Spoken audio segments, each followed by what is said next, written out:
कहलन कि बिरहा अहिर काने में डाल के गावलन, अंगूरी डाल के गावलन। काने में डाला यानी हमें सबन मिला बड़ी कहावत कही गई, लेकिन हम वह कहावत में न जा, लेकिन देखें कभी जिंदगी की परिभाषा को कैसे लिखता है। क्या लिखता है कि जहर जिंदगी है कहर जिंदगी है, और जिधर देखिए तो उधर जिंदगी है। यही जिंदगी नाज करती मचलती, यही जिंदगी एक प्रखर जिंदगी है। यही जिंदगी गम या कांटों में पलती, टिकी जिंदगी ये कहीं आस पर कि धोखा अगर होता अपनों से साथी, पता जिंदगी किसके विश्वास पर है।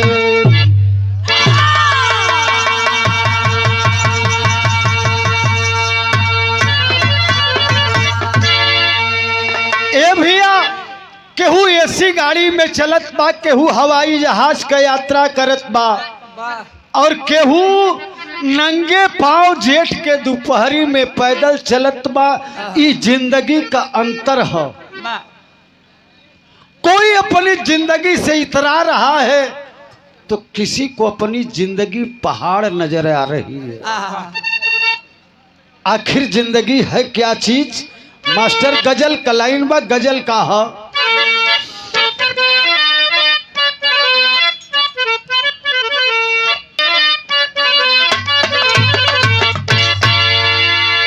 वो है गीत का लाइन बक, मेरे खून दिल की मेहदी, कि मेरे खून दिल की मेहदी हाथों में ना लगा,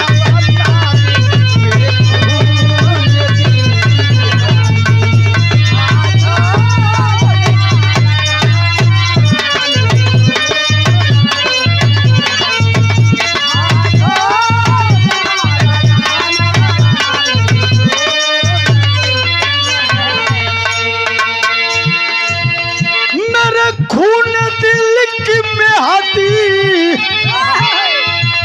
हाथों में ना लगा, जब निकले मेरा जनाजा, जब निकले मेरा जनाजा, सहनाइया बजाना रे, जब निकले मेरा जनाजा।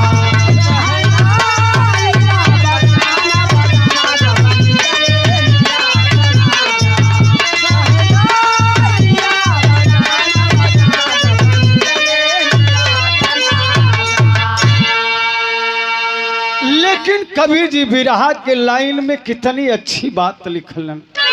जो समय है गुजरा हुआ जमाना, वकील हमन जमन बचपन में आमे पे लंगड़ी खेलत रहली और गोड़ बजाए के नीचे मुड़ी के झूल जात रहली। अब झूल पाई का ना, तो गुजरा हुआ जमाना, गुजरा हुआ जमाना आता नहीं दोबारा रे, गुजरा हुआ जमाना आता नहीं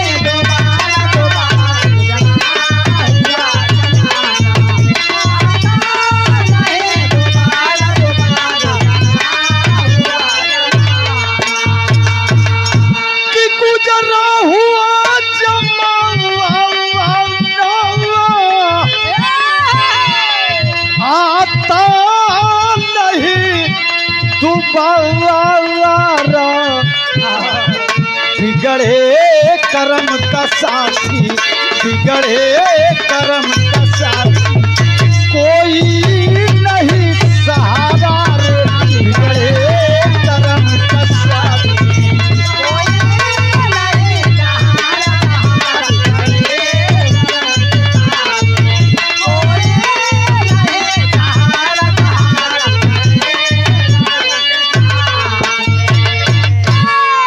कवि ने लिखा कि जिसकी किस्मत फूट गई उसका कोई सहारा नहीं है। यहीं से नजम का लाइन में कहानी कहाँ के वेलाल बजा।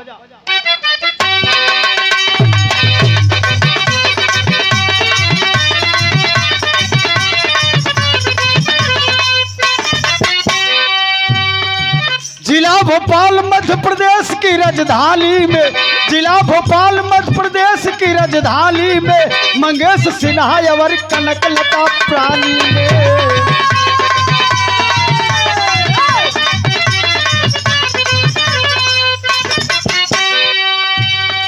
मंगेश सिन्हा जल निगम में कर्मचारी है, मंगेश सिन्हा जल निगम में कर्मचारी है, कोई औलाद नहीं बस यही लाचारी है।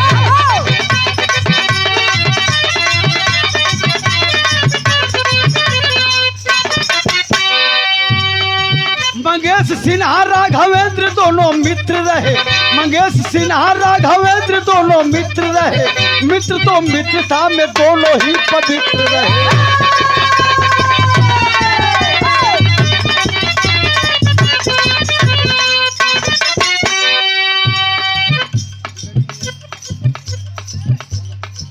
बिगड़ी नियत कनक की बात यह बताई है, दोनों परिवार पे जुर्म को ढहाई है।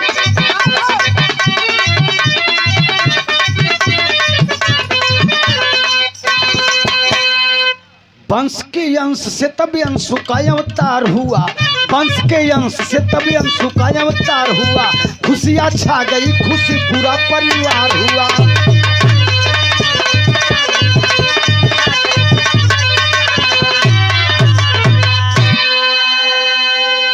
आपके पड़ोसी प्रदेश मध्य प्रदेश, मध्य प्रदेश का राजधानी है भोपाल। भोपाल में यह जल निगम का कर्मचारी रहले मंगेश सिन्हा। मंगेश सिन्हा और राघवेंद्र शर्मा दोनों मित्र थे। राघवेंद्र बिल्डिंग मटेरियल की दुकान रखे थे और मंगेश सिन्हा जल निगम में कर्मचारी थे। ए बाबू, मंगेश सिन्हा की शादी बताया गया कि कनकलता सिन्हा से हुई। कनकलता सिन्हा को 7 वर्ष 10 वर्ष तक कोई औलाद नहीं हुई। कुछ दिन बीतल बा, धीरे धीरे एगो लड़का पैदा भई, जो ने लड़का का नाम अंशु, बड़े प्रेम से अंशु रखा गया। अंशु बाबू धीरे धीरे 7 वर्ष का हो चुका है।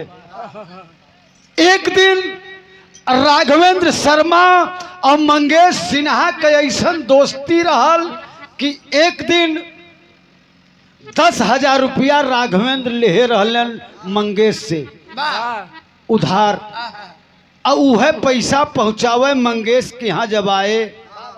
जल निगम का जवन कमरा रहल ओहे खियलाट रहल, वही कमरा में कॉलोनी में मंगेश सिन्हा अपनी पत्नी कनकलता सिन्हा और अपनी बेटा अंशु के साथ रहा करते थे।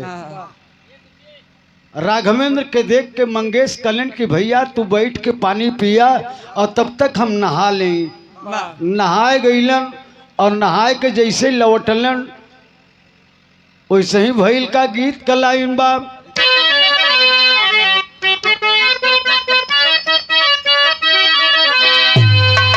वह गीत बाकी गुलगुली देहिया देखावताड़ू,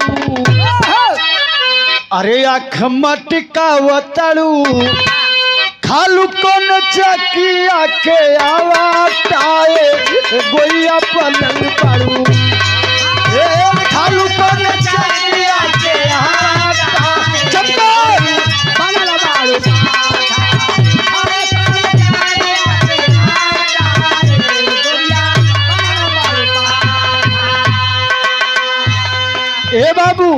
मंगेश जब स्नान करके आते हैं, मंगेश का दुल्ही कनक लता मंगेश का हाथ पकड़ के कहले के सैया सुना, राघवेंद्र बाण तोहरे साथिया, मंगेश राघवेंद्र बाण तोहरे साथिया, बाड़े बड़ा घतिया, मन सैया आज हमारी बतिया हो, राजा जाई मोरई जतिया।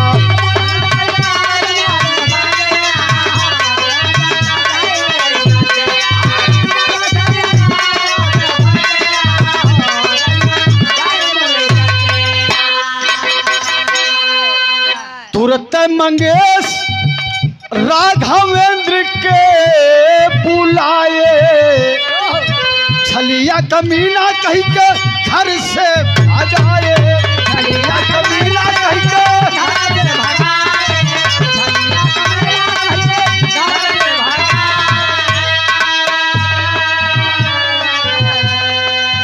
कैसे तोहरी पर लैया कतिया,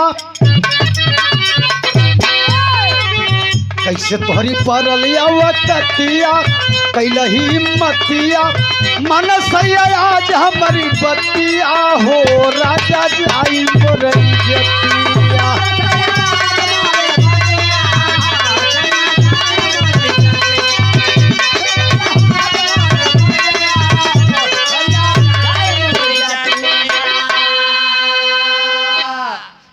कनक लता मंगेश के बुला के कहलिन कि के हो, कहलिन कि हमार मित्र हुवन राघवेंद्र शर्मा बिल्डिंग मटेरियल वाले, अब बड़ी गहरी दोस्ती है, 10,000 रुपया ले रहलन, उहे वापस करे आई रहलन। कहे एक बात सुन ला, ये तोहार मित्र तोहरे दुआरे आवे लाया ना हुवन, इनकर नीयत बड़ी गंदी बा। हम चाय लेके गईली, चाय देवे, ये हमारा बाह पकड़ के सोफा सेट पर तान रहा था। चाय नहीं कलाई पकड़त है। ए बाबू, इसको चाय पकड़नी चाहिए, चाय की जगह मेरी कलाई पकड़ रहा था। मंगेश न सोचलन न समझलन, आए और राघवेंद्र को बुला के कहे कि राघवेंद्र एक बात सुन लो, मित्र हो ना, चले जाओ, आज के बाद हमारी और तुम्हारी कोई मित्रता नहीं, जाओ, क्योंकि तुम दरवाजे पर बैठने लायक नहीं हो। राघवेंद्र समझे ना पावत हुआ कि हमसे गलती का भई, आखिर गलतियां हमार का है जवन कि हमें डांटत हुआ, लेकिन एक भी बात मंगेश सुना नहीं, डांट के अपने घर से भगा दिया। और भगा दिया जब कुछ दिन बीतल बा, महीना खान बीतल बा, तब भइल का बा गीत बा,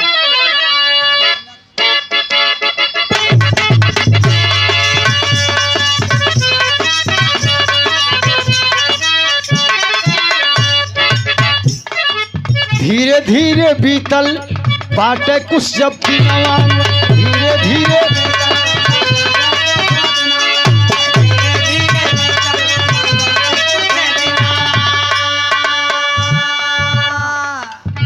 अच्छा भैया भाई का बा, धीरे धीरे बीतल बाटे कुछ जब दिनवा, धीरे धीरे बीतल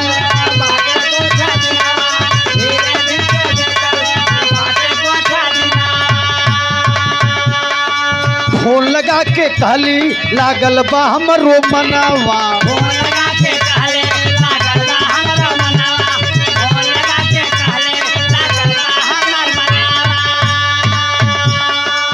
लागत बहम के पिसार दिहला, लागत बहम के पिसार दिहला, चाहत हम रहली नहीं प्यार दिहला, चाहत हम रहली नहीं।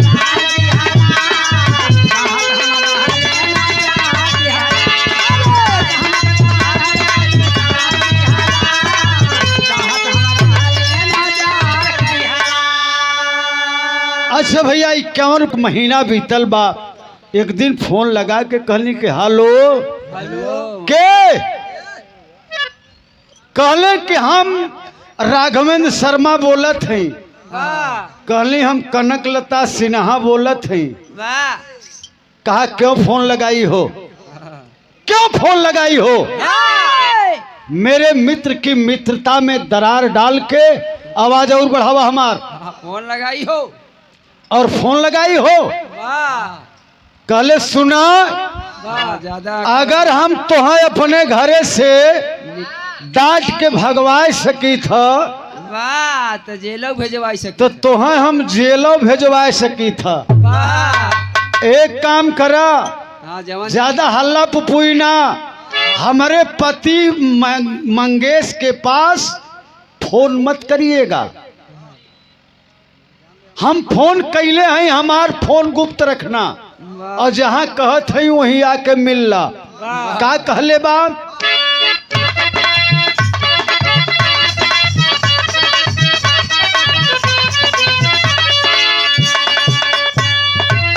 तोहरा से आवतानी मिले खातिर पार्क में, मन के मिटवा कुछ बात होई साथ में।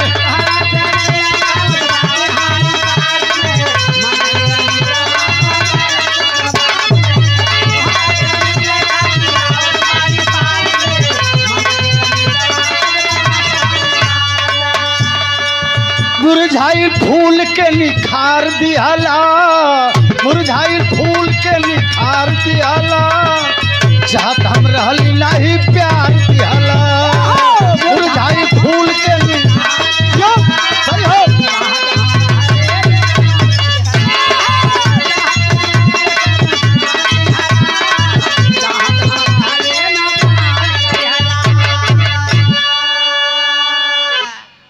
कनक लता फोन लगा के राघवेंद्र शर्मा से कहले कि मैं तुमसे प्यार ही तो चाह रही थी, तू हमके बहुत जमत रहला।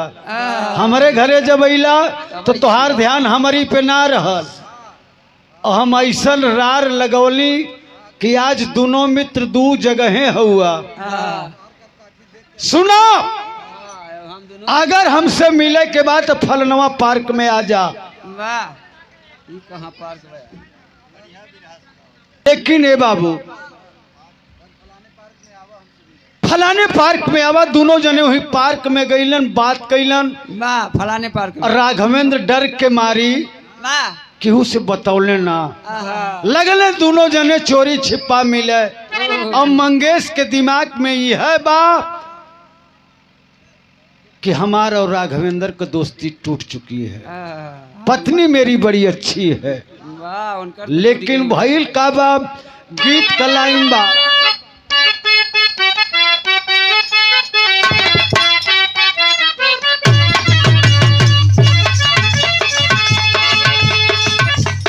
ऊ है गीत बा, केहू के पिया बकलोले हो, केहू सलाई रिंच खोले हो।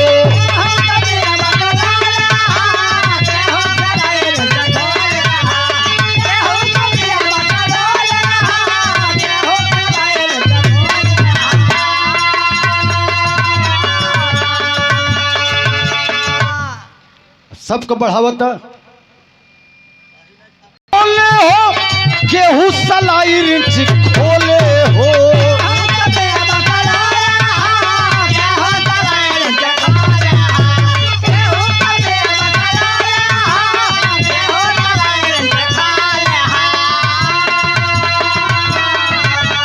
मोर पियवा बनवा मोटर गाड़ी, अरे साथी काशी दिहले हमारी कमरी, अरे साथी काशी दिहले हमारी।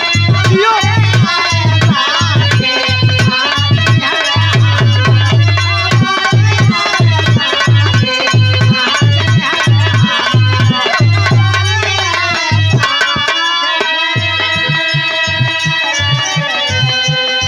मंगेश सिन्हा एक दिन भोपाल के मार्केट से लौट के जब अपने कॉलोनी पर आए तो कनक लता सिन्हा से कहे कि ये कनक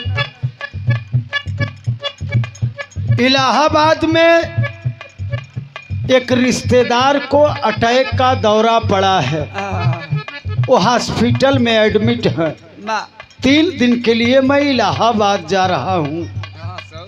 तू और अंशु बड़ी प्रेम से रह लेना, कोनो दिक्कत हो तो हमें फोन जरूर करना। ए बाबू, जौनी समय कनक लता ये सुनती है कि ये जा रहे हैं इलाहाबाद, लगौले बा फोन राघवेंद्र शर्मा के, ठिकाना ना हो। और राघवेंद्र शर्मा के फोन लगा के एक बात कहले बा का, आइल बा अच्छी समैया हो, जय है इलाहाबाद सैया हो।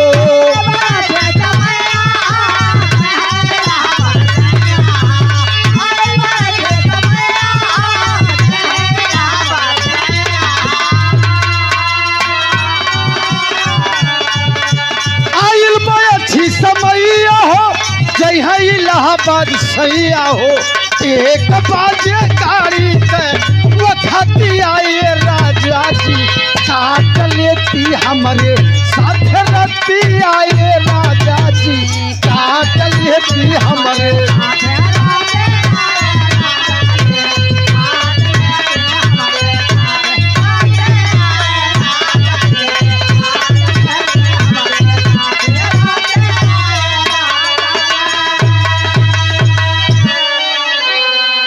कनक लता फोन लगा के राघवेंद्र शर्मा से कहली कि हमारे पति जी 3 दिन के लिए इलाहाबाद जा रहे हैं, आवा आवर रतिया घर बितावा, कब तक तो चोरी छिपा बिताई।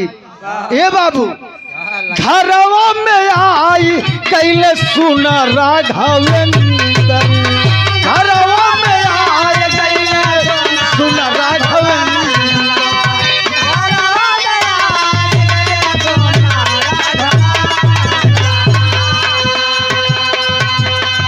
लाइट जला के सोले कमरा के अंदर, लाइट जला के सोले कमरा के अंदर।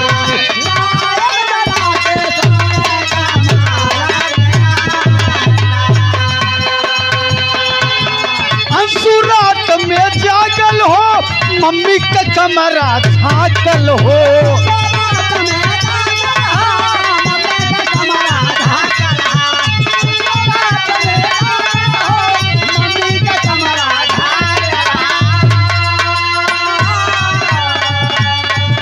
रात में जागल हो, मम्मी का कमरा झाकल हो।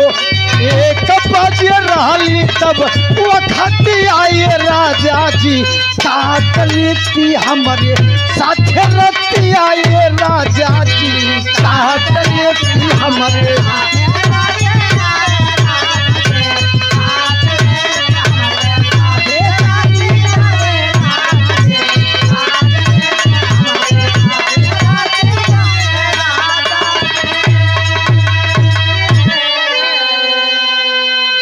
बाबू, राघवेंद्र आ जाता है रात में घर। 1 बजे दोपहर में मंगेश भोपाल से गाड़ी पकड़ के इलाहाबाद के लिए चलते हैं, और रात में राघवेंद्र शर्मा के घर में कनक लता दोनों अर्धनग्न अवस्था में एक ही कमरा में सोए हैं। बाबू, दिसंबर का महीना है, पेशाब लगती है। दूसरे कमरे से 7 वर्षीय बेटा अंशु पेशाब करने के लिए लैट्रिन की तरफ जाता है।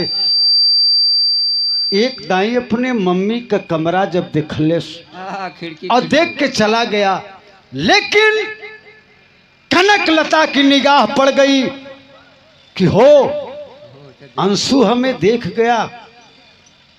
न तो इधर राघवेंद्र से बताती है न कुछ करती है, ऑन स्पॉट एक फैसला लेती है। और फैसला का ले बा,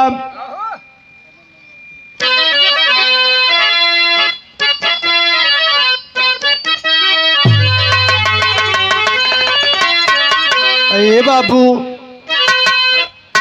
अंशु जा करके रजाई ओढ़ के सोवल बा।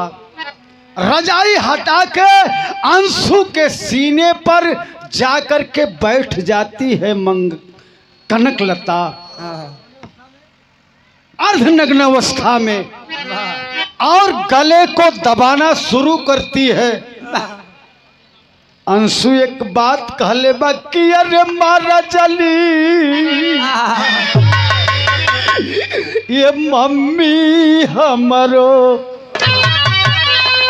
कि मारा जली मम्मी हमरो छोड़ी दा परना बाबा राम मारा जली मम्मी हमरो।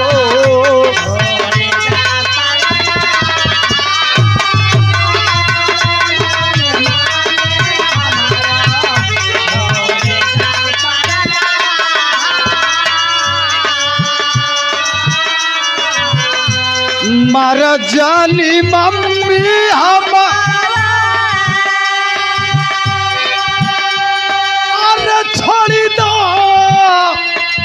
पराना मारा केहू से न कहबई मम्मी, केहू से न कहबई मम्मी, माना मोर कहना बाबा रावा केहू से न कहबई मम्मी।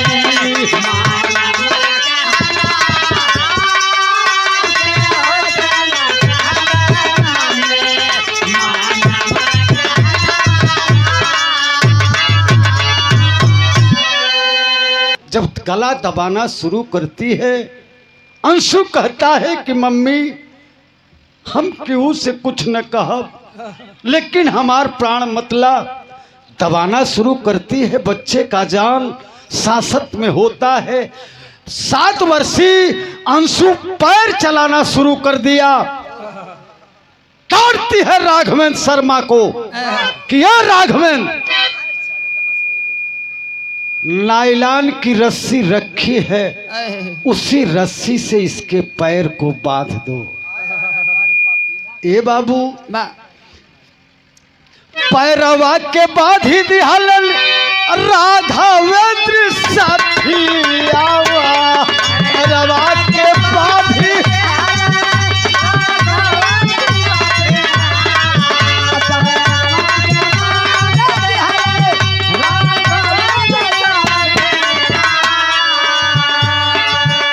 तानी कौन उठल बाटे हियर में तरा दिया, तानी कौन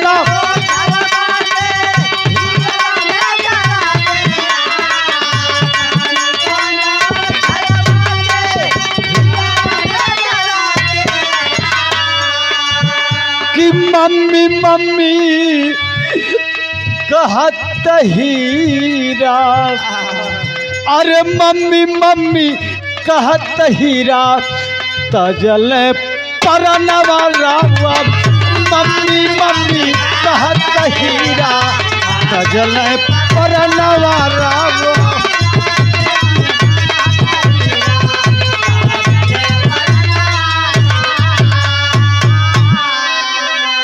ए भैया मम्मी हम केहू से न कहा, मम्मी हाथ जोड़त हैं हमें मत मारा। लेकिन बाबू वो लड़का जब फटकार रहा था, जान गाढ़े में था, पैर को बंधवा देती है नायलान की रस्सी से और पूरा जोर लगा करके गले पर दाबना शुरू करती है। आखिर अंशु का दम टूट गया बाबू। अंशु मर जाता है।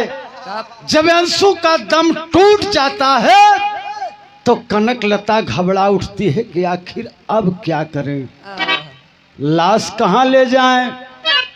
बिरहा में टेरी बा मास्टर।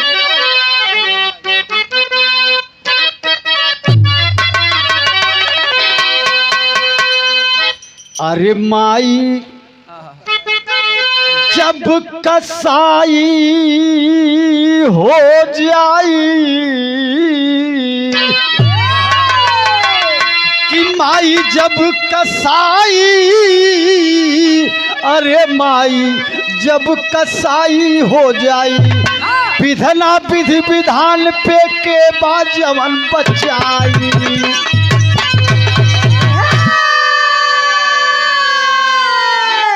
अगर मुख्य पालन करता ही इस प्राण की हत्यारीन हो जाएगी तो कौन बचा सकता है इसे। ए भैया, मार तो दिया, मर गया बच्चा, लेकिन अब राघवन से एक बात कहले बा विदेशिया कलाई।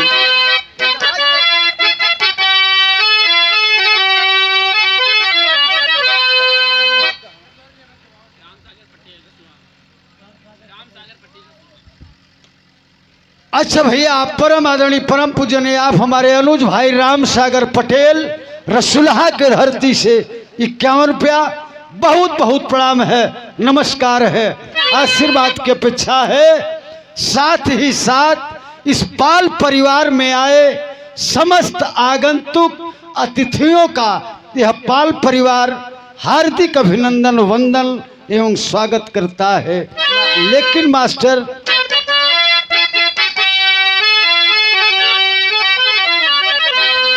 लसिया छिपाई कहा,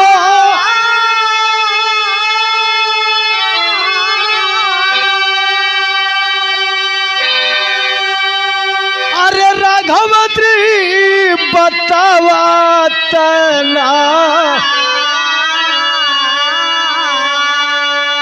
ए बाबू कॉलोनी के पीछे रहले खाली आसी थाना।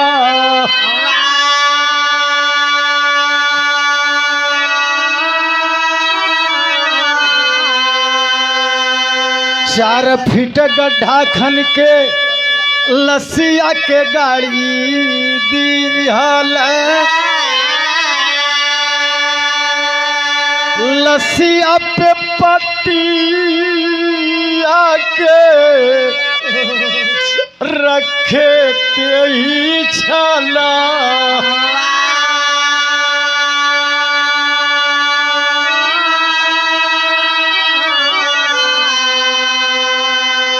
अच्छा भैया, 101 रुपया आप शिवचंद पाल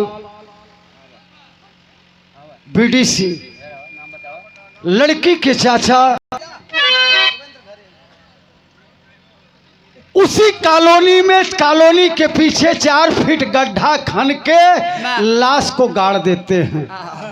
अब पटिया दरवाजे पर पटिया रखी थी, जो पटिया गाटर पटिया रखा जाता है, वह पटिया ले जाके जहां माटी ताजा खने रहलन वहीं पर ढांक देते हैं। और राघवेंद्र मोटरसाइकिल स्टार्ट किए चले आते हैं अपने घर। और हर कनकलता क्या करती है, राघवेंद्र घरे आइल,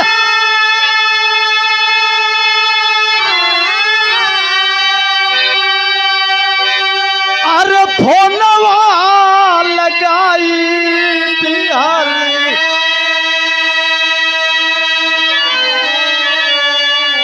आइल स्कूल से मरी अंशु लालाना।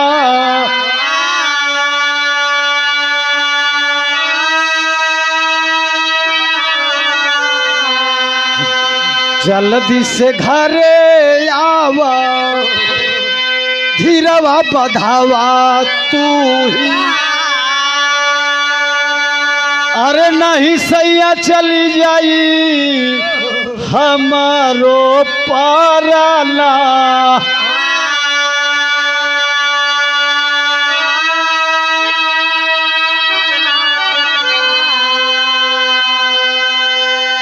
इधर बाबू इलाहाबाद पहुंचने ही वाले थे मंगेश सिन्हा, तब तक उनके मोबाइल पर एक फोन आता है कि ये मंगेश, आप जल्दी से जहां पहुंचे हो वहीं से वापस चले आओ।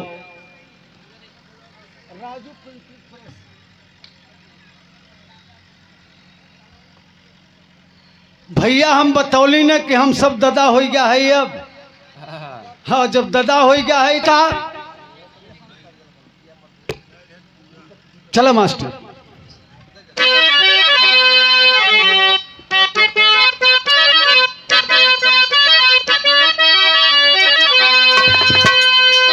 आते हैं मंगेश सिन्हा भोपाल में, जाकर के कोतवाली में बाबू FIR दर्ज होता है 18 दिसंबर 2018 दिन शनिवार को हमारा बच्चा विद्यालय से घर नहीं आया। खोजबीन शुरू हो गई, लेकिन बाबू धीरे धीरे सुबह से शाम का पहर आवे वाली बा।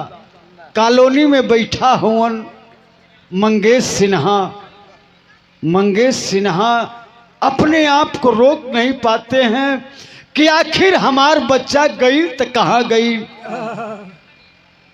और रोवत हुआ गीत का लाइन बा।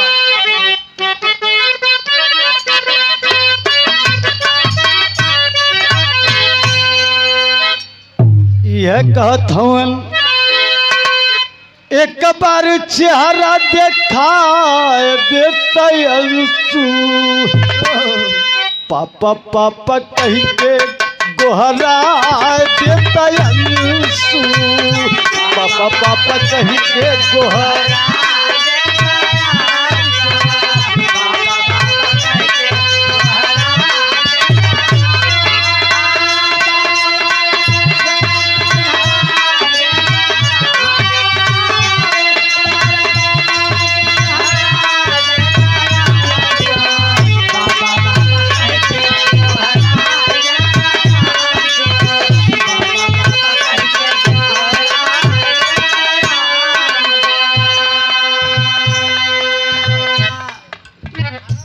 भाव है, लेकिन व्याकुल है मंगेश सिन्हा। व्याकुलता में बेड पर बैठा है, लेकिन उसके दिमाग में बेटे की शक्ल रन कर रही है। सोच रहा है कहीं से बेटा हमार दिखाई दे दे, आखिर गया तो कहाँ गया। यह कहते कि पापा पापा कही के गोहरा देता पापा कहीं के गोहरा देता।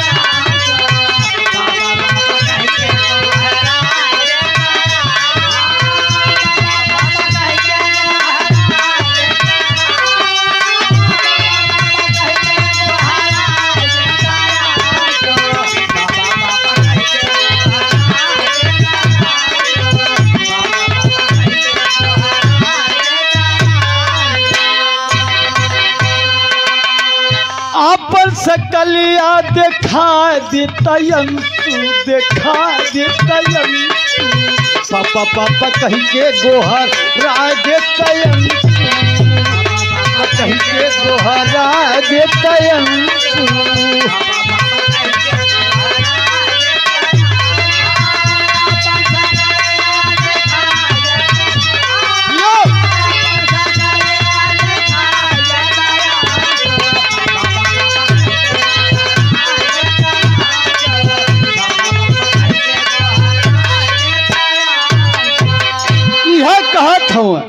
तोहरा के खातिर चाट लाए बाटी दोना में, तोहरा के खातिर चाट लाए बाटी दोना में।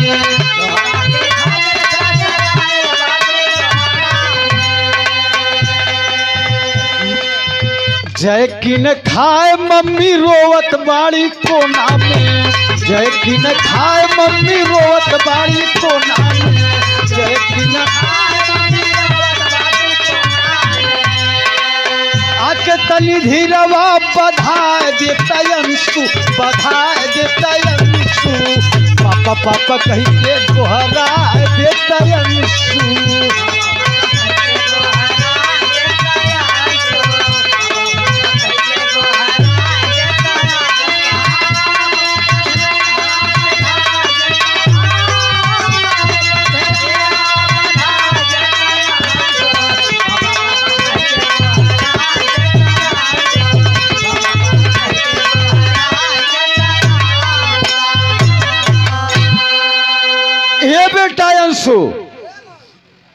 एक बार पापा कहते बेटा देख जय की कुत्ता भी तेरे बगैर खा नहीं रहा है, तेरी मम्मी भी रो रही है बेटा, कहाँ हो, आ जा बेटा।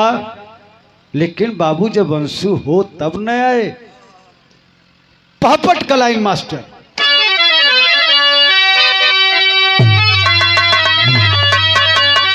अरे दर्ज मामला हजरत दर्ज मामला रहल तब को तवाली बात निराली बात, अब पुलिस सूचना पाके आई हाली बात निराली।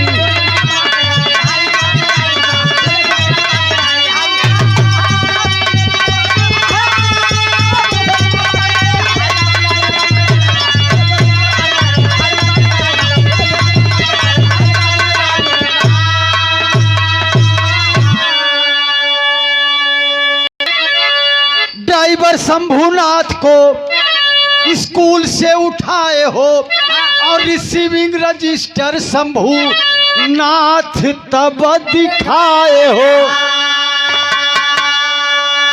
बस का जो चालक था, बस चालक को पकड़ते हैं कि आखिर बच्चा सुबह तुम्हारी बस में गया और फिर छुट्टी होने के बाद क्यों नहीं आया। एक रिसीविंग रजिस्टर था, उसी रिसीविंग रजिस्टर को शंभुनाथ दिखाता है कि सर जी बच्चे को उपलब्ध कराने का काम भी कनकलता सिन्हा ने किया और 3:33 शाम को कनकलता सिन्हा ही बस से बच्चे को रिसीव किया। तो साहब बच्चा तो कनकलता के पास था। अरे पुलिस सोची दाल लग रही काली बात निराली बात, अब कनकलता को लाए तुरंत सवाली बात निराली।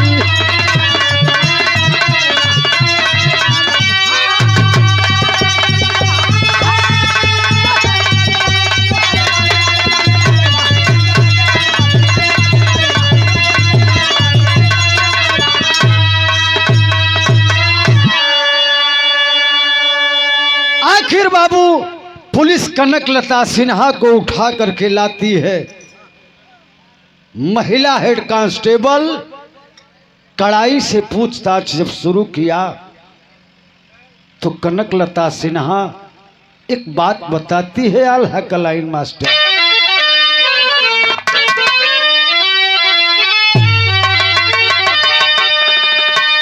यह बतौले बाकी 18 दिसंबरी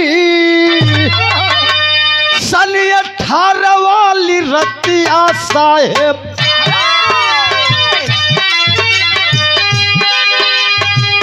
सही आई लाहा बात गईले जब सभा,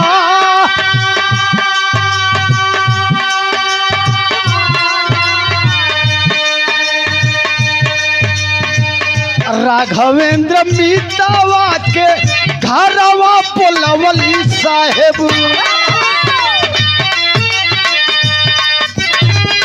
कमरा में सोई रहली साहब हो उधार।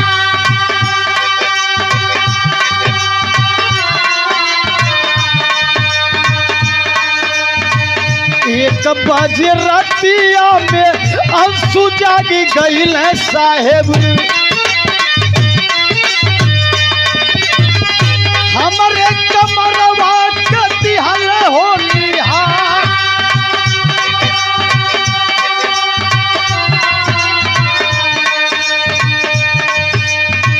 भेदवा न खुल साहब अंशु के मारी दिहली,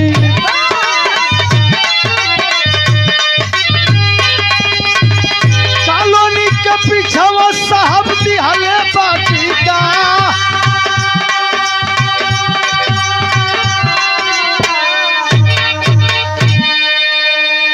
सारा जुर्म कबूल कर लेती है कि साहब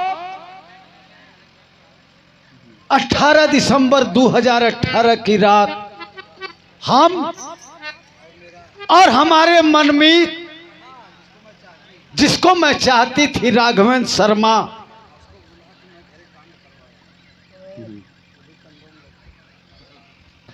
ए भैया हाँ, भैल का जब बतौली कि साहब हम दोनों लोग घरे में उघारे सोआ रहे, अंशु देख लिया। हम सोचली कि अंशु घरे वालन के बताई, पोल खुली तो ओकर पापा हमें त्याग दे। हाँ, एकरे नाते साहब हम जाके सीना पे चढ़ के अंशु के गला के दबावे लगली। हमारे अंशु साहब पैर चलावत रहल अपने जान के बचावे बिन। राघवेंद्र से कह के नाइलान के रस्सी से पैर बंधवा देहली साहब। अंशु कुछ कर नहीं पाया।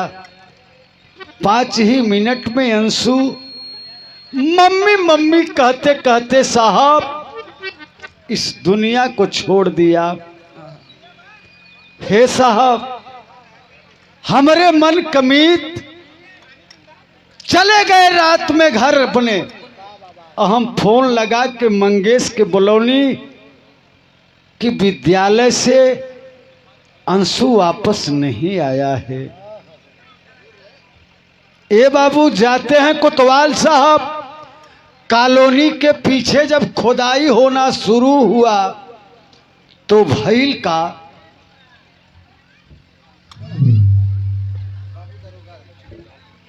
कॉलोनी समय प्रशासन खुदाई करा रहा है।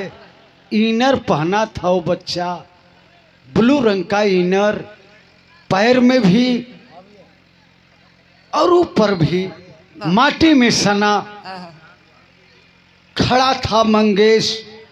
मंगेश जौनी समय बाबू उसके चेहरे से माटी हटाई गई, मंगेश सिन्हा एक बात कहलन कि अरे मोरे हीरा हो,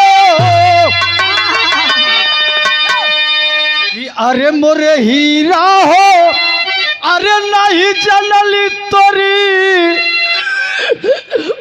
माई करी अचार। अरे मोरे हीरा हो,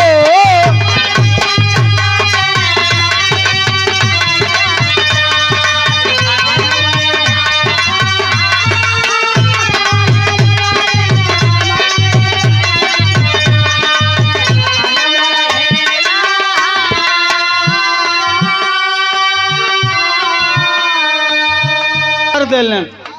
अब अगर बरियार सोढ़बा तो वह पार ले। हाँ, दोबारा जामे न। लेकिन यही कहता है अरे मोरे हीरा हो, नहीं जलली तोर मम्मी बाप दकार। अरे मोरे हीरा हो, नहीं जलली तोर मम्मी बाप दकार।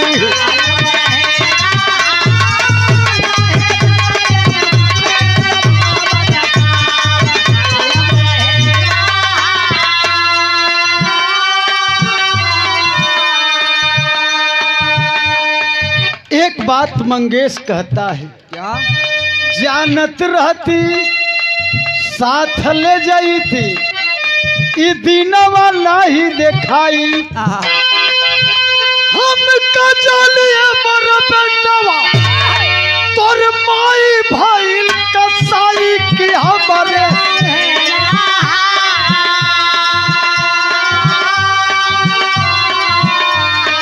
अरे मोरे हीरा हो,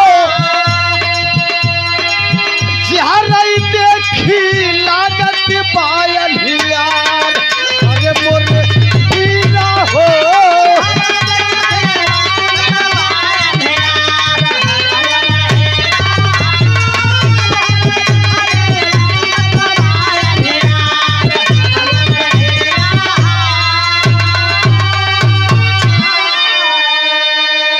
अच्छा भैया, ये पुनः 101 रुपया आप शिव चंदपाल क्षेत्र पंचायत सदस्य लड़की के चाचा आपके तरफ से बहुत बहुत नमस्कार प्रणाम बा, आशीर्वाद का चाहत बा। ए बाबू कहा कि अगर जानते होते तो तुहों के बिटवा इलाहाबाद लिया के चल देती, लेकिन हम जान ही नहीं पाए। बाबू लाश लेकर के आते हैं थाने में, 100 आता है, 100 का पंचनामा करते हैं, सील पैक होती है और हर राघवेंद्र शर्मा और कनक लता को जेल भेजने की तैयारी होती है। कनक लता पैर पकड़ के एक बात कहती है, क्या?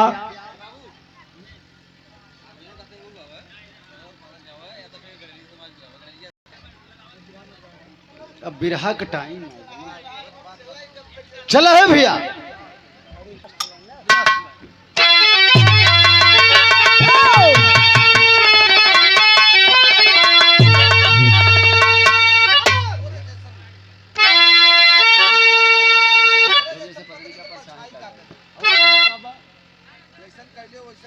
जैसन कैला ओइसन केहू कमाई का करी, आ तोरे जैसन पत्नी का परछाई का करी।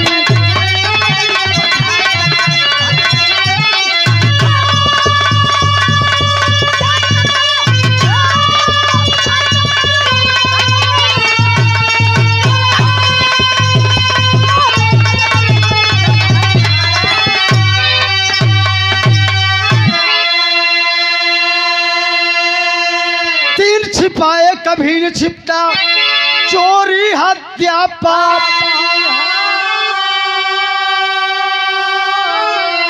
महापुरुष कह के गए कि खुलता अपने,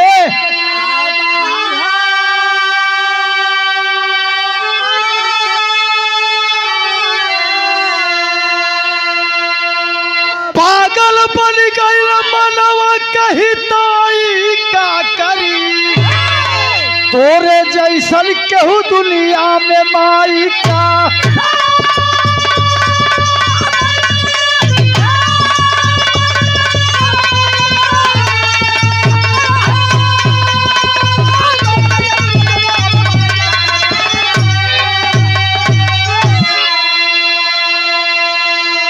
जैसा तूने किया ऐसा किसी की मां नहीं कर सकती। जा, लेकिन बाबू पागल हो गया।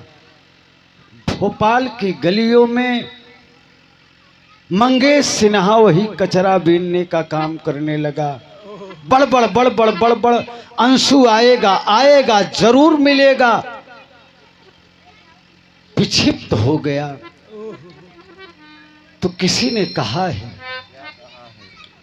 अंतिम लाइन, स्वामी गुरुवर रामधार, स्वामी गुरुवर रामधार समय किए बलिहारी।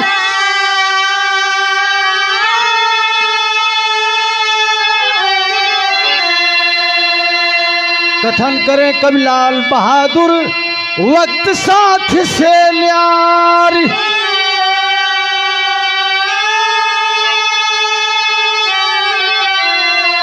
कि अरे माई जब कसाई हो जाई, पंकज नन्हा के रक्षा करी है भाई। कि माई जब कसाई